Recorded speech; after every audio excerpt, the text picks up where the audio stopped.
नमो अर्हन्ताणं नमो सिद्धाणं नमो आयर्याणं नमो वज्रायाणं नमो दोवे सवसागुणम् मङ्गलं भगवान् वीरो मङ्गलं गौतमो गणी मङ्गलं कुन्दकुन्दाद्यो जैनधर्मोऽस्तु मङ्गलम् सर्वमङ्गलमाङ्गल्यं सर्वकल्याणकारकं प्रधानं सर्वधर्माणां जैनं जयतु शासनं जैनं जयतु एष सुरासुरमनुषिन् वन्दितं दूतगायिकं मलं प्रणमामि वर्धमानं तीर्थं धम्मस्य कर्तारम्।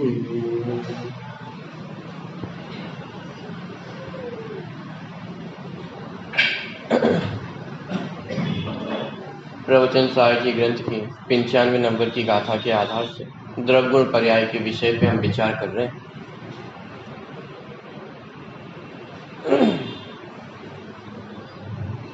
3 पॉइंट के माध्यम से द्रव्य की परिभाषा हमने देखी थी कि जो अपने स्वभाव को नहीं छोड़ता है,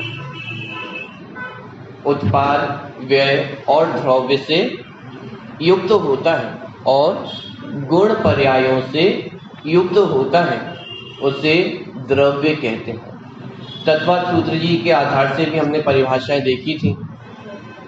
सत द्रव्य लक्षणम, उस सत का लक्षण क्या है? उत्पाद व्यय द्रव्य युक्तम सत और गुण पर्यायवत द्रव्यम।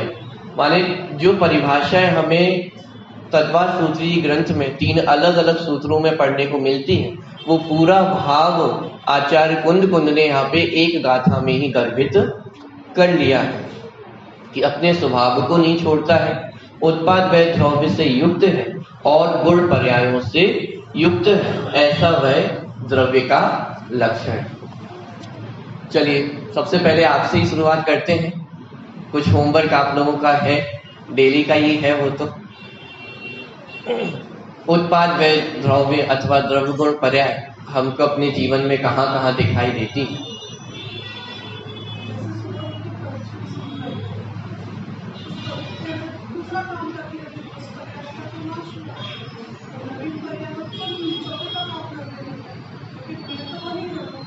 चलिए बहुत बढ़िया। सुबह उठते हैं, सुबह उठने से लेकर के जितने कार्य करते हैं तो उन सब में निरंतर परिवर्तन होता है। जो कल आप सोए थे और सुबह जो जागे हो वो कोई और है या वही है? कि वही है, लेकिन अंतर होता है या नहीं होता?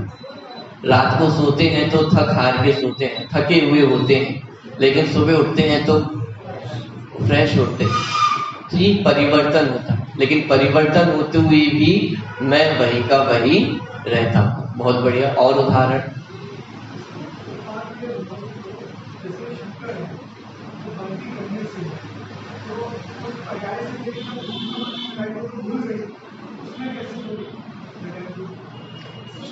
तो उस समय भी जिस समय वो शक्कर उस दूध में मिल गई है, उस समय भी वो शक्कर है या नहीं? जैसे भूरा बनाया जाता है शायद, तो उसको पूरा गिला करके, उसको पूरा करके उसमें से वो भूरा निकाला जाता है, तो भूरा कैसे बनता है? तो जिस समय वो शक्कर घुल गई है उस समय भी वो शक्कर है या नहीं है? यदि नहीं हो तो फिर वो आ कैसे जाती, वो भूरा आ कैसे जाता है? जिस समय दूध और पानी में एक दूसरे को मिला दिया गया है, उस समय वो पानी और दूध मिल गए हैं या अलग अलग है? अलग अलग है या नहीं? बारिश होती है, वो भाप बन जाता है, भाप बन के फिर बादल बन के फिर बरस जाता है। पर्याय ही तो बदल रही है। माने जगत का जितना परिणमन हमें दिखाई देगा वो सब में वो पर्याय बदल रही है, लेकिन द्रव्यपना, उसका द्रव्यपना वैसा का वैसा ही कायम रहता है। और उदाहरण, ये तो जल्दी जल्दी आने चाहिए तुरंत, एक खत्म नहीं हुआ कि दूसरा आ जाए।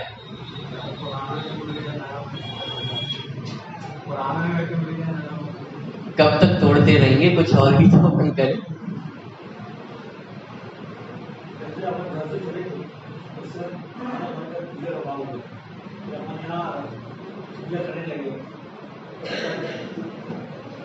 चलिए, मतलब ये इस तरह के उदाहरण तो हो ही गए हैं। अपन में परिवर्तन होता है। जब हम पूजन की पंक्तियां पढ़ते हैं, वो द्रव्य दृष्टि से परिणति ही मात्र, इसमें उत्पाद व द्रव्य दिखाई दे रहा है।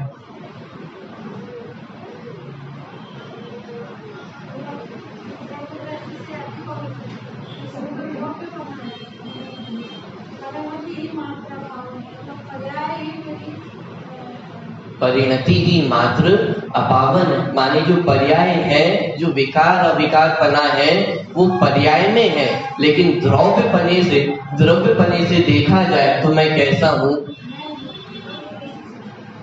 ये पूजनों में हम जो पंक्तियां पढ़ते हैं कि उसमें द्रव्य गुण पर्याय दिखना चाहिए, तब वो भाव समझ में आएगा। आप प्रश्न करोगे यदि यही ढूंढते रह जाएंगे तो फिर पूजन कब करेंगे?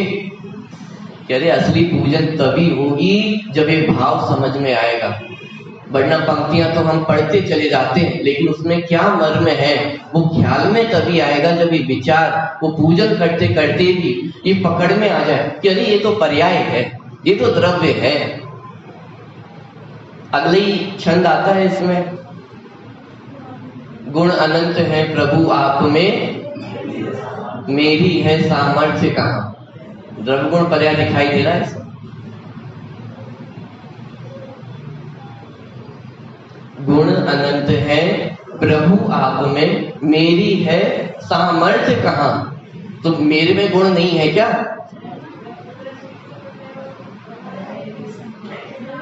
कि मेरे में जो सामर्थ्य की बात नहीं हो रही है, यहाँ पे किस अपेक्षा से बात कही है? ये पर्याय अपेक्षा से बात कही है। एक मतलब छंद पहले तो ये बोल के आ रहे हैं कि हूँ द्रव्य दृष्टि से अति पवित्र, और अगले छंद में क्या बोल रहे हैं? वो अपनी पामरता प्रकट कर रहे हैं कि हे भगवान आप में अनंत गुण है और आपके सामने मेरी क्या सामर्थ्य है, मैं क्या लगता हूं आपके सामने। कैसी दो विपरीत बातें हैं कि द्रव्य गुण पर्याय का विचार नहीं होगा तो जिनागम में कदम कदम पे ये विपरीत बातें आपको भाषित होंगी।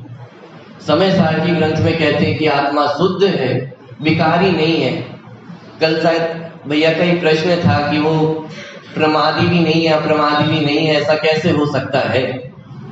और गोमठ सारथी में जाकर हम देखेंगे तो अशुद्ध जीव की बात चलेगी, संसारी है, अष्ट कर्मों से युक्त है, मोही रागी द्वेषी है। कौन से आचार्य सही है?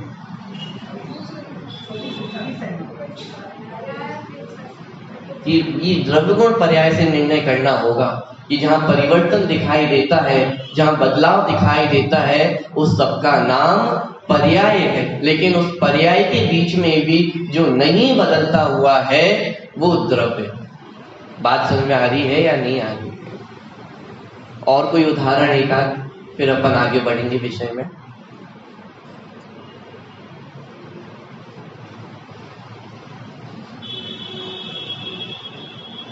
आगम भैया कल हम कहाँ गए थे अपन? उससे पहले स्कूल गए थे आपके कि नहीं गए थे? उसमें द्रव्य गुण पर्याय घटित होता है या नहीं होता है?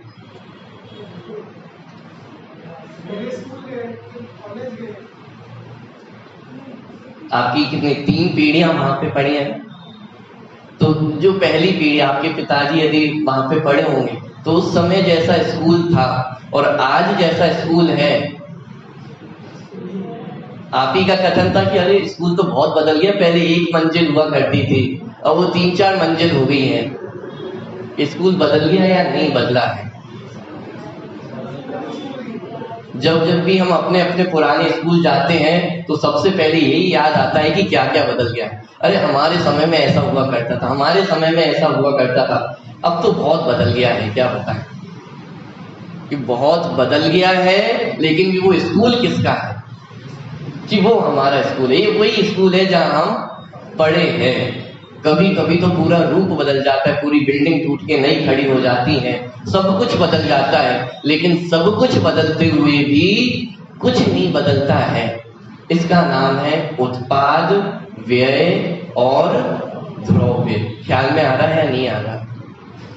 तो इस तरह से हम अपने जीवन में छोटे छोटे प्रसंगों में ये उत्पाद, व्यय, द्रव्य को देखना सीखें।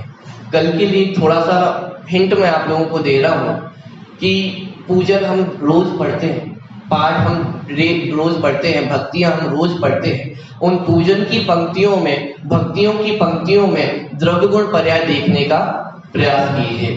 कल यही आपका होमवर्क है कि पूजन की पंक्तियों में से, भक्तियों की पंक्तियों में से, गाथाओं में से जहां से आपको ढूंढना हो वो द्रव्य गुण पर्याय आपको दिखाई देता है या नहीं देता है। ठीक है, चलिए विषय की ओर हम आगे बढ़ते हैं। कल हमने द्रव्य की चर्चा की थी, तीसरे नंबर के पॉइंट से थोड़ी सी चर्चा की थी कि जो द्रव्य है वो गुण और पर्यायों का समूह है। माने एक द्रव्य में गुण और पर्याय पाए जाते हैं। कोई भी द्रव्य हो, चाहे जीव द्रव्य हो, जब मैं जीव द्रव्य की बात करता हूं तो वहां पे अन्य पांचों द्रव्यों को भी सम्मिलित समझना। क्योंकि हम और आप जीव द्रव्य है, प्रयोजन हमारा जीव द्रव्य से सिद्ध होता है, इसलिए मुख्यतः जितने उदाहरण अथवा जितनी बात चलती है वो जीव द्रव्य को लेकर चलती है। लेकिन जो जीव द्रव्य की बातें हैं वही अन्य द्रव्यों में भी घटित कर लेना। माने अनंत गुण जीव द्रव्य में पाए जाते हैं तो पुद्गल, धर्म, अधर्म, आकाश, काल, इन सभी द्रव्यों में अपने अपने अनंत गुण पाए जाते हैं। और प्रत्येक द्रव्य की, प्रत्येक गुण की पर्याय वो निरंतर परिवर्तित होती रहती है। ये प्रत्येक द्रव्य की वस्तु व्यवस्था है। ये द्रव्य की, प्रत्येक द्रव्य का स्ट्रक्चर है कि वो कैसे बनता है, उसमें क्या होता है। तो प्रत्येक द्रव्य में अनंत गुण और उसकी अनंत पर्याय पाई जाती है। कल एक और चर्चा हमने की थी कि वो जो विकार, जो अवगुण है वो किसमें पाए जाते हैं। कि वो जो विकार की चर्चा है वो पर्याय की चर्चा है, वो द्रव्य की चर्चा, वो गुणों की चर्चा नहीं है। आत्मा में तो गुण ही पाए जाते हैं, लेकिन जो विकार रूप परिवर्तन होता है, अवगुण रूप से परिवर्तन होता है, वो पर्याय की चर्चा है। जिनागम में जहां जहां ये कथन मिलते हैं कि आत्मा शरीरी है, संसारी है, मोही रागी द्वेषी है, ये सारे कथन किसकी अपेक्षा से किए हुए कथन हैं? ये उस द्रव्य को जब हम पर्याय के एंगल से देखते हैं तो हमें ऐसा दिखाई देता है। लेकिन उसी द्रव्य को जब हम द्रव्य के एंगल से देखते हैं तो द्रव्य हमें कैसा दिखाई देता है? वो शुद्ध दिखाई देता है, नहीं बदलने वाला दिखाई देता है। ध्यान देना, जगत में द्रव्य, गुण और पर्याय ये तीन अलग अलग वस्तुएं हैं या एक ही वस्तु है? थोड़ा सा पॉइंट अभी यहाँ पे बदल दिया है। अभी तक तो हमने ये सब पढ़ा था कि जो द्रव्य है वो गुण और पर्यायों का समूह है। लेकिन गुण और पर्यायों का समूह है, इसका अर्थ ये नहीं है कि वस्तु में तीन चीजें अलग अलग हैं। द्रव्य अलग है, गुण अलग है और पर्याय अलग हो, ऐसा अलग अलग नहीं कि वो द्रव्य ही परिवर्तन होता है। माने जो परिवर्तन है, पर्याय है, वो परिवर्तन हुआ किसमें है? क्यों बदलने वाला कौन है? तो वो द्रव्य ही है, वो द्रव्य का ही परिवर्तन है जिसे हम पर्याय कहते हैं। छोटे से बड़ा हुआ कौन है? वो द्रव्य, मैं ही तो छोटे से बड़ा हुआ हूं। यदि मुझे अलग कर दिया जाए और परिवर्तन को अलग कर दिया जाए तो फिर प्रश्न ये खड़ा होगा कि बदलाव किसमें हुआ है? ये छोटे से बड़ा हुआ कौन है? जहां कौन, ये प्रश्न खड़ा किया जाएगा, उसका उत्तर में हमें वो द्रव्य प्राप्त होगा कि कौन बदला है? वो द्रव्य बदला है। क्या? अब यही तो वस्तु व्यवस्था है कि बदलते हुए भी नहीं बदलता है और नहीं बदलते हुए भी हर समय वो बदल रहा है। ये परिवर्तन, ये उत्पाद व द्रव्य टीका में चर्चा आएगी कि ये वस्तु की स्वभावगत योग्यता है, माने अपने स्वभाव को छोड़े बिना ये वस्तु में ऐसी सामर्थ्य है कि वो स्वयं से ही उत्पाद करता है, स्वयं से ही व्यय को प्राप्त होता है और स्वयं से ही द्रव्य बना रहता है। ये वस्तु की स्वयं की ऐसी योग्यता है कि बदलाव दिखाई दे रहा है, बदलता हुआ दिखाई दे रहा है। हमारा ज्ञान बदल रहा है या नहीं बदल रहा है?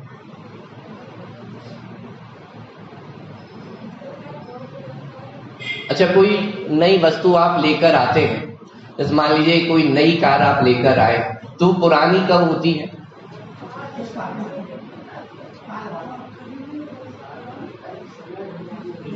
कि वो जब तक उस पर पन्नी चढ़ी रहती है तब तक तो नई रहती है, और जब वो पन्नी उतर जाती है तो वो पुरानी होने लग जाती है। अरे जिस क्षण, जिस समय उसको हम शोरूम से लेकर आए हैं, उसी क्षण से वो पुरानी होना प्रारंभ हो जाती है। अरे ये भी मैं बहुत स्थूल कथन कर रहा हूँ। जिस समय वो बनी थी उसी समय से वो पुरानी होना प्रारंभ हो जाती है। मैं इसको ऐसे पूछूं कि आप बूढ़े होना कब प्रारंभ होते हैं? इन्हीं वो तो 50-60 वर्ष बाद वो बूढ़े होते हैं।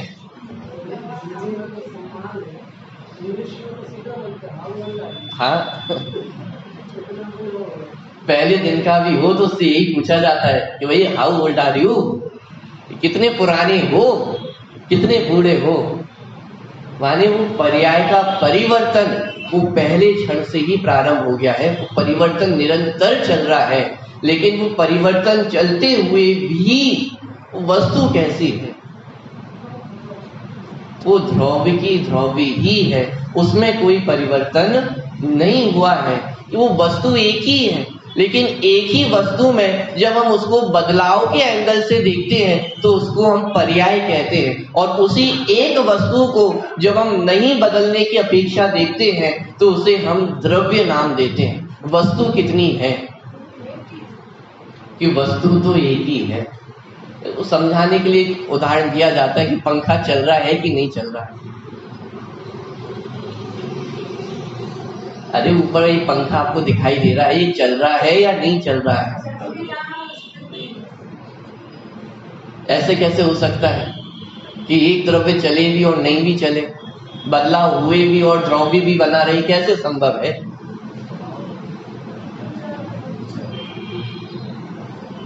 क्यों निरंतर घूम रहा है। इस अपेक्षा, घूमते हुए की अपेक्षा यदि हम देखें तो वो चल रहा है, बदलाव हो रहा है, परिवर्तन हो रहा है, लेकिन चलते हुए भी वो अपने स्थान पे है। इस अपेक्षा वो बिल्कुल भी नहीं चल रहा। कितने किलोमीटर चल दिया पंखा? रांची से जबलपुर पहुंच गया कि नहीं पहुंचा? क्या अरे नहीं तो यही का यही, तो फिर चला क्या है?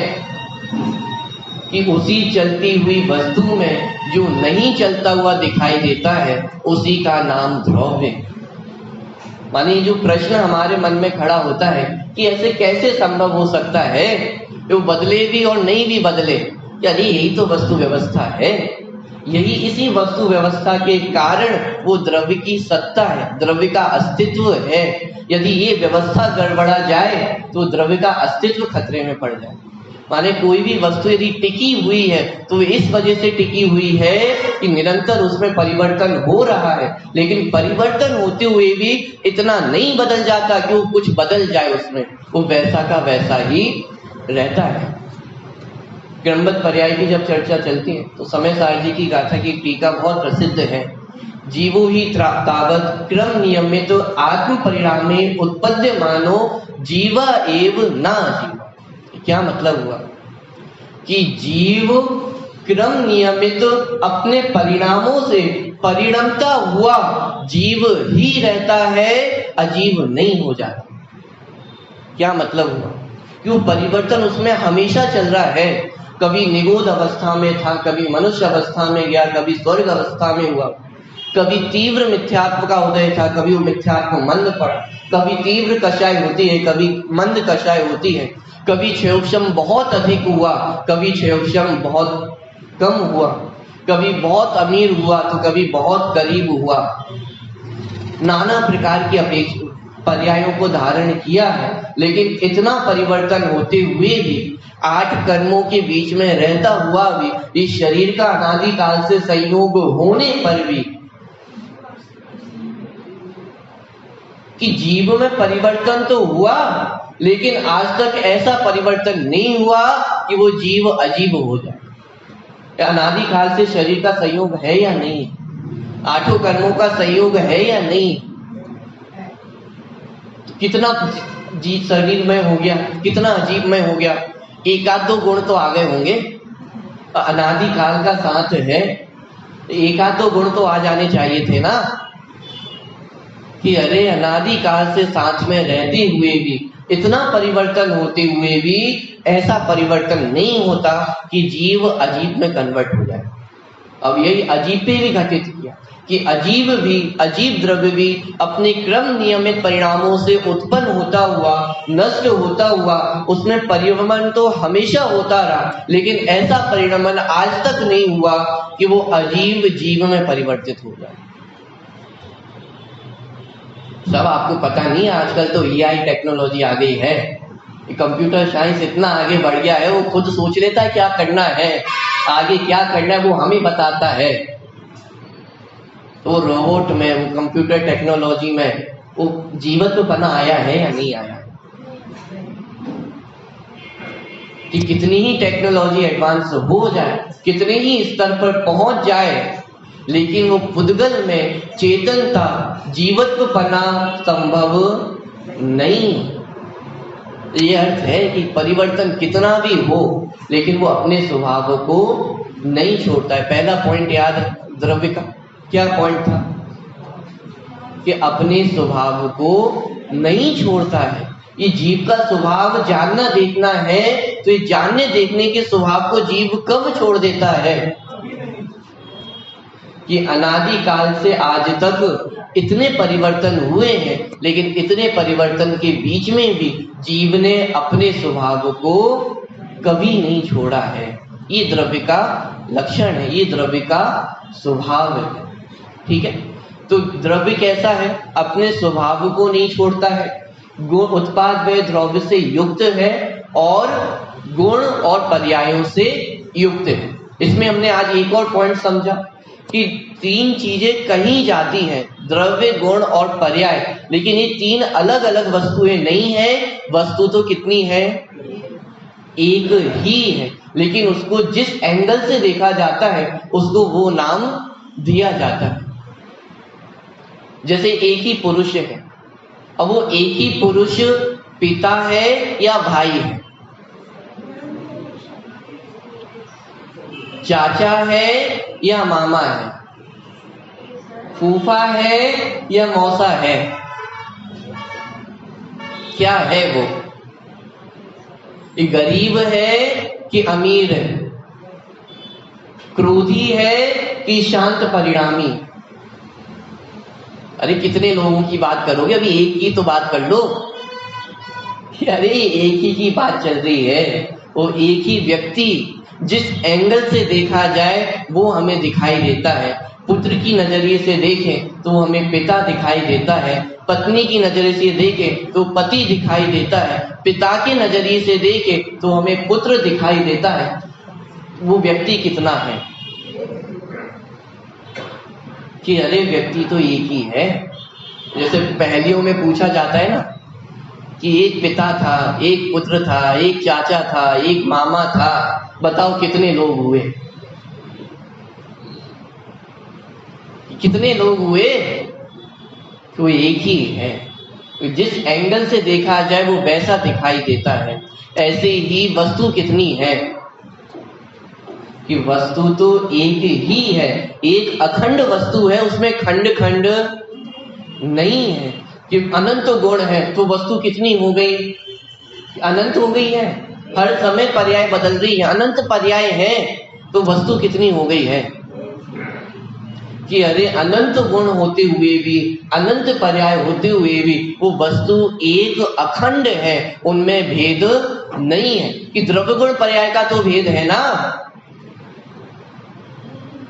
कि अरे वो भेद भी नहीं है, वस्तु तो एक ही है। जब उस वस्तु को बदलने के नजरिए से देखते हैं, परिवर्तन के नजरिए से देखते हैं, अनित्यता के नजरिए से देखते हैं, तो वो पर्याय दिखाई देती है। और जब उसी वस्तु को हम नहीं बदलने के नजरिए से देखते हैं, नित्यता के नजरिए से देखते हैं, तो वस्तु हमें द्रव्य दिखाई देती है। ये वस्तु में तीन अलग अलग भेद नहीं है, द्रव्य, गुण और पर्याय। ये कथन में तीन है, अपेक्षाओं की अपेक्षा तीन कहे जाते हैं, लेकिन वास्तव में तो कितने हैं? एक ही है। बात समझ में आ रही है या नहीं आ रही? चलिए थोड़ा सा और आगे बढ़ते हैं। जो दूसरे नंबर का और तीसरे नंबर का पॉइंट हमने समझा है, दूसरे नंबर का पॉइंट क्या था? उत्पाद व्यय द्रव्य युक्तम सत। और दूसरे नंबर का पॉइंट, तीसरे नंबर का पॉइंट क्या है? गुण पर्यायवत द्रव्यम, माने जो गुण और पर्यायों से सहित तो हो उसे द्रव्य कहते हैं। अब इसमें थोड़ा सा विचार करना कि जो सत द्रव्य का लक्षण कहा है वो क्या है। माने वो वस्तु का लक्षण है। लक्षण का अर्थ क्या? कि जिससे वस्तु को पहचाना जाए, कि जिससे वस्तु को पहचाना जाए वो लक्षण कहलाता है। माने मुझे आप लोगों में से यहाँ को किसी को अलग करना हो, कि जो जो चश्मे पहने हैं वो सब अलग हो जाए, तो ये आपका लक्षण हो गया। अब वो चश्मा कैसा भी हो, टूटा फूटा हो, कैसा भी हो, लेकिन जो जो चश्मे पहने हो वो सारे व्यक्ति अलग हो गए। जो सफेद वस्त्र पहने हो वो अलग हो जाए, जो नीले वस्त्र पहने हो वो अलग हो जाए। माने ये हमारा लक्षण हो गया। जिनका वजन 50 किलो से कम हो वो अलग हो जाए, जिनका 50 किलो से अधिक हो वो अलग हो जाए। माने लक्षण वह चीज होती है जिसके माध्यम से वस्तु की पहचान की जाती है। वो लक्षण कुछ भी हो सकता है। जिन शास्त्रों में उदाहरण दिया जाता है, जैसे बकरी होती है ना, तो उसके गले में वो स्तन लटकते हैं, उसको लक्षण बनाया कि वो बकरी कौन, कि वो जिसके गले में वो लटकते हैं स्तन, कि वो बकरी है। और वो काम किसी भी चीज के नहीं है, उल्टा वो बकरी उनसे और परेशान हो जाती है। कभी घास चढ़ने जाए, कुछ करने जाए तो वो और अटकते हैं, फंसते हैं, तो परेशानी होती है, किसी काम के नहीं है, लेकिन उसको लक्षण बनाया कि बकरी का लक्षण क्या है, कि ये बकरी का लक्षण। माने लक्षण किसी भी वस्तु को बनाया जा सकता है, मात्र कार्य इतना होना चाहिए कि अन्य वस्तुओं से वो उसको पृथक कर दे। द्रव्य का लक्षण क्या बनाया?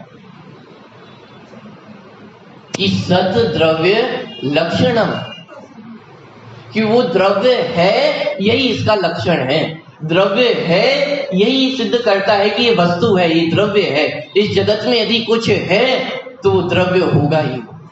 मानिए द्रव्य का लक्षण बनाया कि द्रव्य को कैसे पहचाने। ये पर्याय हमें दिखाई देती है क्या? वो गुण हमें दिखाई देते हैं क्या? कि यदि कोई वस्तु है तो इसका मतलब ये है कि वो क्या है।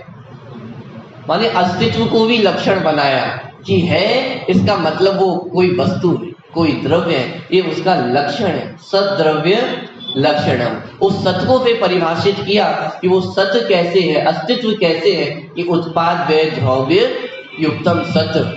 तो प्रश्न खड़ा होता है कि अरे उस द्रव्य में कुछ पाया भी जाता है या नहीं पाया जाता है, कि मात्र है इतने कहने से हो गया, कि अरे घबराने की आवश्यकता नहीं है। गुण पर्यायवत द्रव्य, ये द्रव्य का स्वरूप है कि उसमें गुण पाए जाते हैं, उसमें पर्याय पाई जाती हैं, अनंत शक्ति, अनंत धर्म, अनंत स्वभाव। ये जीव का, ये द्रव्य का स्वभाव है, ये उसका स्वरूप है। पहचान करनी हो तो सत से पहचान की जाती है, वो लक्षण से पहचान की जाती है। कि कैसे पहचाने कि कोई वस्तु द्रव्य है, कि कैसे पहचाने कि है, इसका नाम ही वो द्रव्य है। यदि नहीं हो तो द्रव्य नहीं है, लेकिन यदि वस्तु है इस जगत में तो वो द्रव्य ही होगी और कुछ नहीं हो सकती। तो ये लक्षण का, लेकिन उस वस्तु का कोई अपना स्वरूप है या नहीं है, तो उसका वर्णन कहा कि गुण पर्यायवत द्रव्य, कि उसका अपना स्वरूप है, उसमें अनंत गुण पाए जाते हैं, उसमें अनंत पर्याय पाए जाते हैं। तो हमें तो यहाँ पे अपने जीव द्रव्य की चर्चा करनी कि जीव द्रव्य में गुण पाए जाते हैं। कितने गुण पाए जाते हैं?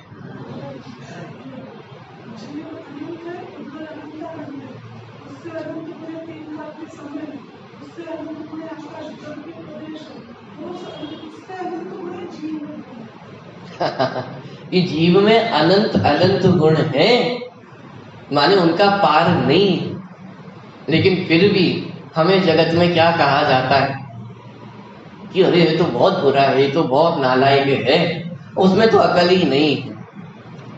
जब भी दो लोग आपस में मिलते हैं तो चर्चा अक्सर किसकी होती है? वो तीसरे की ही चर्चा होती है, और तीसरे की भी गुणों की चर्चा होती है या अवगुणों की चर्चा होती है। माने वो तो बहुत बिल्डे जीव है कि दो लोग आपस में मिले और किसी तीसरे की तारीफ करें, किसी की तीसरे के गुणों की चर्चा करें, लेकिन प्रायः तो क्या ही होता है कि अवगुणों की चर्चा होती है।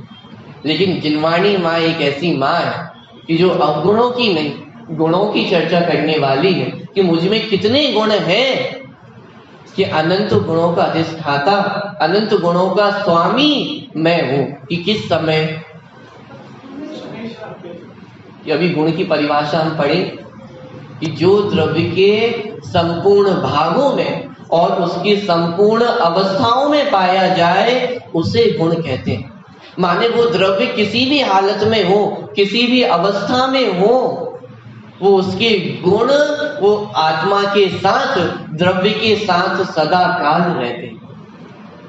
इन गुणों ने हमारा साथ कभी भी नहीं छोड़ा है। जगत में जो कुछ आप अपना समझते हैं वो सब आपका साथ छोड़ देते हैं, लेकिन जिन्होंने आज तक हमारा साथ नहीं छोड़ा है वो कौन है? ये गुण, ये वो वस्तु है जो हमारा साथ कभी नहीं छोड़ने वाले हैं। कि साथ कब साथ नहीं छोड़ते हैं? कि जिस भी अवस्था में हो, जो द्रव्य के संपूर्ण भागों में और संपूर्ण अवस्थाओं में पाया जाए। शक्कर कैसी होती है? मीठी होती है। अच्छा, 2023 की जो शक्कर है वो तो मीठी होती है, लेकिन आपकी दुकान कब खुली थी भैया? कब से आपकी दुकान चल रही है? सन 1950 से दुकान चल रही है। तो 1950 में जो आपके दुकान में शक्कर हुआ करती थी वो मीठी होती थी या खट्टी होती थी?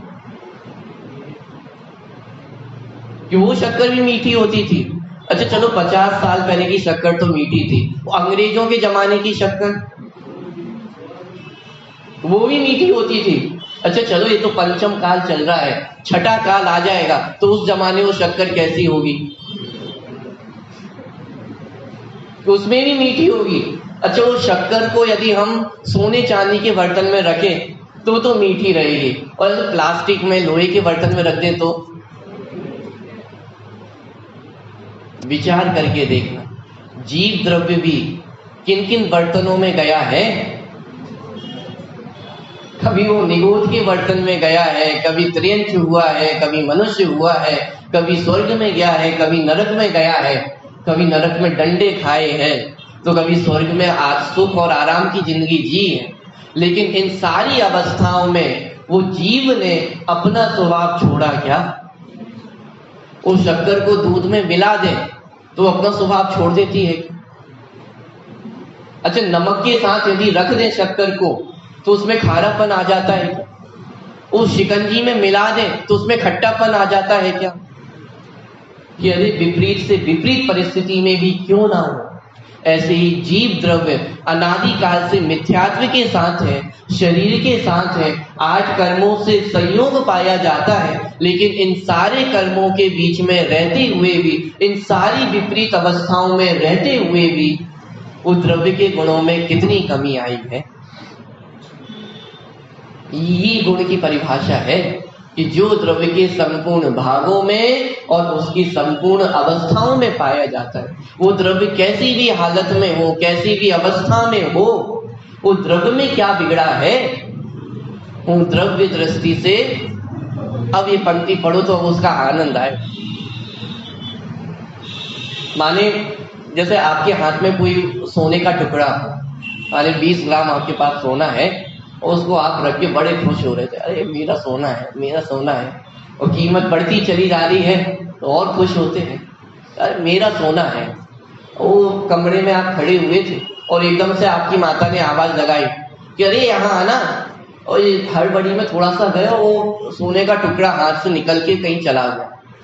अब आपने ध्यान नहीं दिया, अब आप चले गए, माता का जो भी काम था वो करके आए, और फिर एकदम से ध्यान आया, एकदम से क्लिक हुआ कि अरे मेरे हाथों में तो वो कुछ था, वो मेरे हाथों में तो सोने का टुकड़ा था, वो कहाँ गया। कि अब जैसे ही ख्याल में आया कि वो सोने का टुकड़ा मेरे हाथ में नहीं है, कि अब क्या हुआ, कि एकदम से परेशान हो कि अरे कहाँ गया, क्या होगा, वो कहाँ चले गया है, किस अवस्था में होगा, क्या होगा उसका, एकदम से दुखी हो जाते। ये जो दुखी होने का नाम है, इसी का नाम है मिथ्यात्व, इसी का नाम है दुख।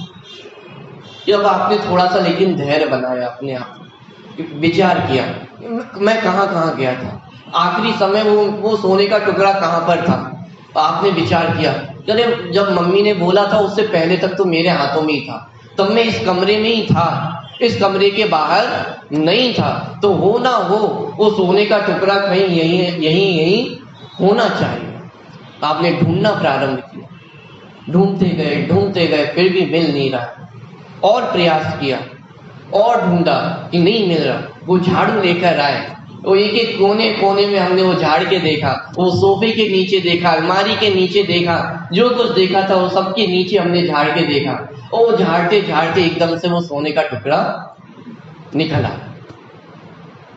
और लेकिन वो सोने का जो टुकड़ा था ना, वो एकदम वो सोफे के नीचे चले गया था, वो गंदगी लग गई थी, एकदम धूल मिट्टी वाला हो गया था, बहुत गंदा हो गया था, ऐसे कोई और पदार्थ हो तो उसको छूने का भी मन ना हो, इतना गंदा हो गया था। लेकिन जैसे ही वो सोने का टुकड़ा आपको मिला, जैसी भी अवस्था में हो, जैसा भी हो, क्या होता है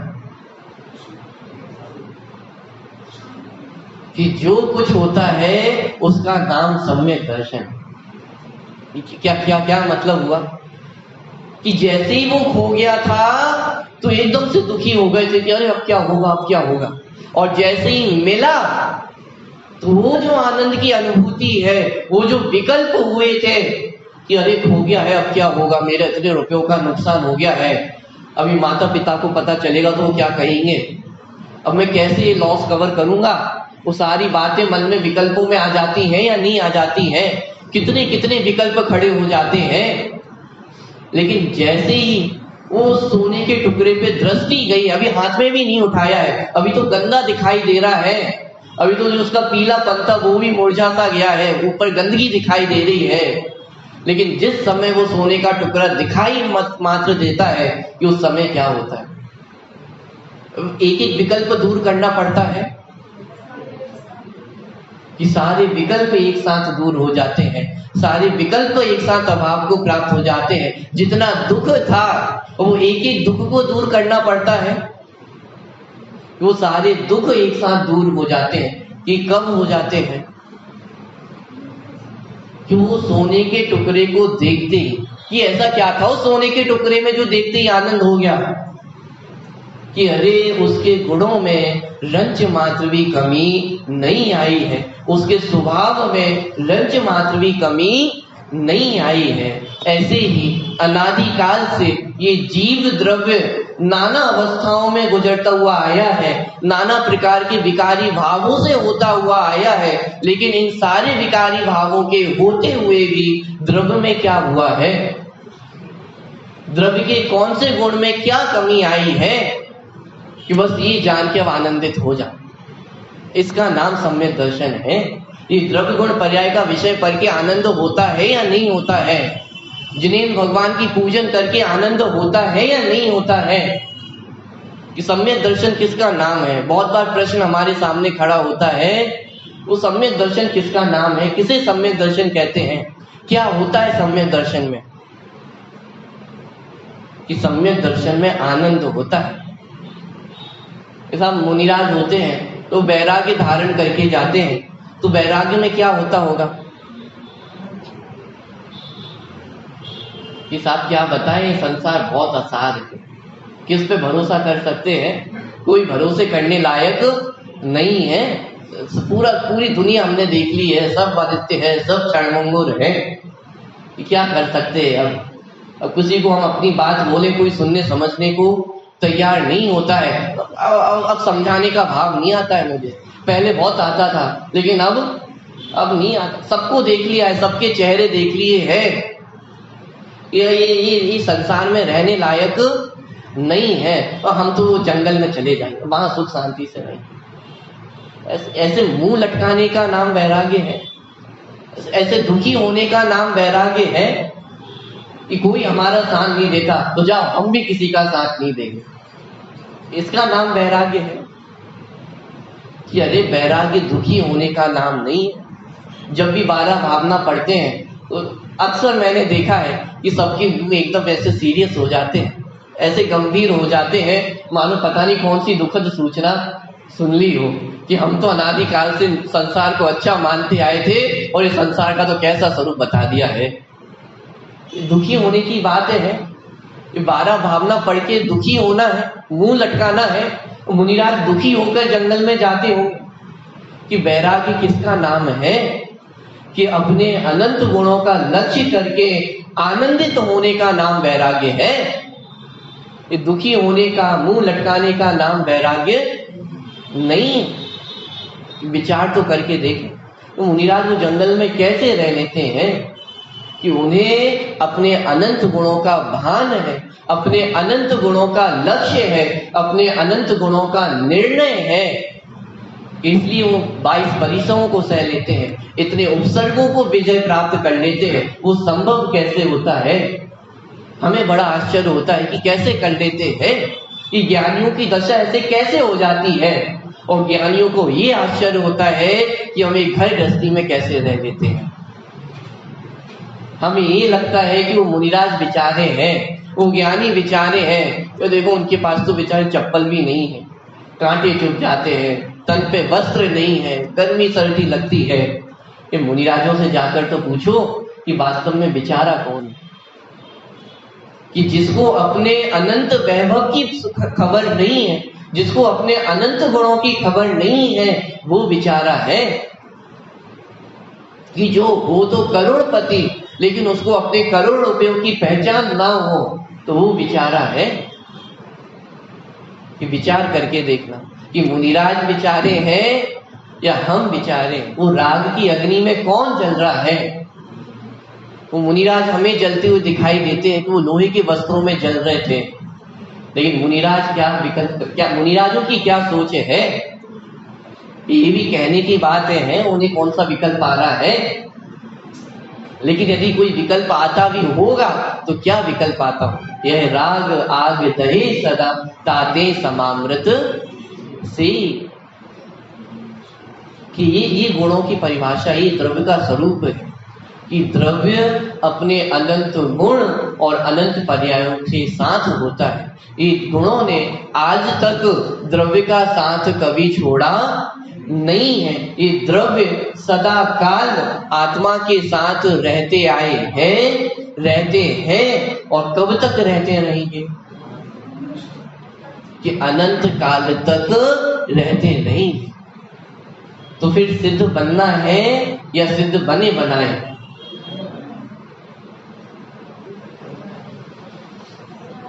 कि अब विचार करके देखो, द्रव्य गुण पर्याय घटित करके देखो तो इस प्रश्न का उत्तर आपको मिल जाएगा। वास्तव में जितनी आज समाज में समस्याएं हैं, जितने मतभेद हैं, वो मात्र इस कारण ही है कि द्रव्य गुण पर्याय का विषय ख्याल में नहीं है, द्रव्य गुण पर्याय का स्वरूप ख्याल में नहीं है। यदि एक बार ये द्रव्य गुण पर्याय का स्वरूप ख्याल में आ जाए तो जितने मतभेद हैं वो सब खड़े रह सकते हैं। कि आत्मा शुद्ध है कि अशुद्ध है, सिद्ध होना है कि है, अप्रमत्त है कि प्रमत्त है या एक ज्ञायक भाव है, ये सारे विसंवाद मात्र इसलिए खड़े दिखाई देते हैं कि द्रव्य गुण पर्याय का स्वरूप ख्याल में नहीं है। द्रव्य गुण पर्याय का स्वरूप ख्याल में होगा तो ये सारे विसंवाद भी स्वयं ही नष्ट हो जाने वाले हैं। हम विचार करें कि मैं कौन हूँ, मेरा क्या स्वरूप है, उसका विचार कहाँ से होगा कि मैं कैसा हूँ, कि अनंत गुणों से युक्त हूँ। अब ये भी एक छोटा सा होमवर्क है आपके लिए आज का, कि जब भी मन में ख्याल आए अरे जीवन बहुत अच्छा नहीं चल रहा है, बड़ी तकलीफें हैं, उस समय विचार करके देखो कि अरे मुझ में कौन सी कमी आई है, मेरा स्वरूप कैसा है, कि अरे मेरे अनंत गुण तो वैसे के वैसे ही हैं। बस उस अनंत गुणों को देख करके आनंदित हो जाए। सुबह सुबह कभी होता है, व्यापार करते हैं, दुकान खोलते हैं और सुबह से कोई ऐसा ग्राहक आ जाता है वो पूरा दिमाग खराब करके चला जाता है, लेगा इतनी सी चीज और मोल भाव कितने करेगा कि वो दुनिया भर के। यार सुबह सुबह किसका चेहरा देख लिया कि आज का दिन कैसा जा रहा है। अरे बाहर में चेहरा देखोगे तो दिन तो बुरा होना ही है। सुबह सुबह उठ के यदि हम अपना चेहरा देखेंगे, अपने अनंत गुणों को देखेंगे तो दिन भी कैसा होने वाला है कि वो मंगलकारी होने वाला है, सुखमय होने वाला है। कि सुबह उठकर किसका ध्यान करना है कि वो अपने गुणों को पहचान करना है। जब भी तकलीफें आए तो किसका विचार करना है, तो अपने अनंत गुणों का विचार करना है। गुणों की परिभाषा तो बहुत आसान है, जो द्रव्य के संपूर्ण भागों में, संपूर्ण अवस्थाओं में पाया जाए उसका नाम गुण है, लेकिन उसका भावार्थ क्या है वो यहाँ पे हमें समझना है। शेष चर्चा अपन कल करें।